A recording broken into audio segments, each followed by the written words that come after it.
ഈ വീട് ഡിസൈൻ ചെയ്തിരിക്കുന്നത് അജീഷ് ലക്ഷ്മിക്ക് വേണ്ടിയിട്ടാണ്. ഈ സ്ഥലം എന്ന് പറയുന്നത് ഹരിപ്പാടാണ്. ഈ വീതി പ്ലോട്ടിന്റെ വീതി മാക്സിമം യൂസ് ചെയ്തിട്ടാണ് ഇതിന്റെ എലിവേഷൻ സെറ്റ് ചെയ്തിരിക്കുന്നത്. അതുപോലെ തന്നെ ഇതിന്റെ ലാൻഡ്സ്കേപ്പിംഗ്, അതായത് ഡെപ്ത്, അതായത് റോഡിൽ നിന്ന് നമ്മളുടെ വീടിന്റെ ഫ്രണ്ടിലേക്കുള്ള ദൂരം എന്ന് പറയുന്നത് ഈ വീടിന്റെ മൊത്തം വീതി തന്നെയാണ് ഇതിന്റെ റോഡിൽ നിന്ന് നമ്മളുടെ ഫ്രണ്ടിലേക്കുള്ള ദൂരം നമ്മൾ സെറ്റ് ചെയ്തിരിക്കുന്നത്.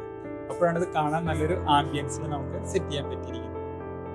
കൂടാതെ നമ്മൾ ഈ വരുന്ന പ്ലോട്ടിന്റെ ഫ്രണ്ടിലുള്ള റോഡിനേക്കാൾ ഓൾറെഡി നമ്മളുടെ ലാൻഡ് 2 ഫീറ്റോളം താഴ്ന്നാണ് കിടന്നിരുന്നത്. അത് നമ്മൾ മാക്സിമം അതിനകത്തുള്ള ഓൾറെഡി നിൽക്കുന്ന റോഡിനേക്കാൾ 2 ഫീറ്റ് പൊക്കിയിട്ടാണ്, അതായത് ഉയർത്തി കൊണ്ടുവന്നിട്ടാണ് ഇതിന്റെ ഗ്രൗണ്ട് ലെവൽ നമ്മൾ സെറ്റ് ചെയ്തിരിക്കുന്നത്. കാരണം റോഡിൽ നിന്നുള്ള വെള്ളം നമുക്ക് ഇതിനകത്ത് കെട്ടി നിൽക്കാതിരിക്കാൻ. അപ്പോഴേ തന്നെയാണ് നമുക്ക് ഇതിനുള്ള ആംബിയൻസ് നന്നായിട്ട് എടുക്കാൻ പറ്റുന്നത്. കാരണം റോഡിൽ നിന്നുള്ള വ്യൂ സെറ്റ് ചെയ്യുന്നത്.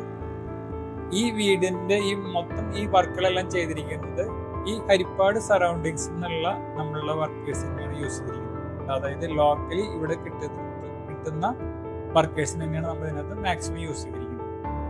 അവർക്ക് വേണ്ടിയുള്ള ഫുൾ സെറ്റ് ഡ്രോയിങ്സ് നമ്മൾ കൊടുത്തു. കാരണം ഓരോ സ്റ്റേജിൽ വരുമ്പോഴും ആ ഡ്രോയിങ്സ് ആണ് നമ്മൾ എക്സ്പ്ലെയിൻ ചെയ്തത്. വിത്ത് ഡയമെൻഷനോട് കൂടിയുള്ള ആർക്കിടെക്ചർ ഡീറ്റെയിൽസ്, കമ്പിയുടെ ഡീറ്റെയിൽസ്, അതായത് ഓരോ ഇതിലും നമുക്ക് എത്ര കമ്പി വെക്കണം, അതേപോലെ തന്നെ ബീമിന്റെ സൈസ് അല്ലാതെ നമ്മൾ ഡീറ്റെയിൽ വർക്ക് തുടങ്ങുന്നതിന് മുൻപ് തന്നെ ഒരു 100-300 ഡ്രോയിങ്ങുകൾ ഒരു 3 ബുക്ക് പോലെയായിട്ടാണ് നമ്മൾ കൊടുത്തിരിക്കുന്നത്. അതുകൊണ്ട് തന്നെ ഡൗട്ടിന്റെ പ്രശ്നം വരുന്നില്ല. പിന്നെ ഇതിന്റെ വേറൊരു അഡ്വാൻറ്റേജ് എന്ന് പറയുന്നത് ഈ ലോക്കലി അവൈലബിൾ ആയിട്ടുള്ള മെറ്റീരിയൽസ്, ലോക്കലി അവൈലബിൾ ആയിട്ടുള്ള കോൺട്രാക്ടർമാരും വെച്ച് കാരണം നമുക്ക് ഇതിനകത്തുള്ള പ്രൈസ് നന്നായിട്ട് റെഡ്യൂസ് ചെയ്യാൻ പറ്റിയിട്ടുണ്ട്. കാരണം അല്ലാതെ നമുക്ക് ഈസിലി അവൈലബിൾ ആയിട്ടുള്ളതാണ് ഉപയോഗിച്ചിരിക്കുന്നത്. പിന്നെ അതിന്റെ വേറൊരു അഡ്വാൻറ്റേജ് പറയുന്നത് സ്ട്രക്ചറൽ ഡിസൈൻ ആണ്. കാരണം ഇത് നമ്മൾ പ്ലിന്ത് ബീം, അതേപോലെ തന്നെ നമ്മൾ ഫുട്ടിങ്, അതേപോലെ തന്നെ കോളം, ബീം ഇതെല്ലാം സെറ്റ് ചെയ്തിട്ടാണ് നമ്മൾ ഇതിനകത്തുള്ള, അതായത് പാർഷ്യലി ഫ്രെയിംഡ് സ്ട്രക്ചറാണ് നമ്മൾ ഇതിനകത്ത് സെറ്റ് ചെയ്തിരിക്കുന്നത്.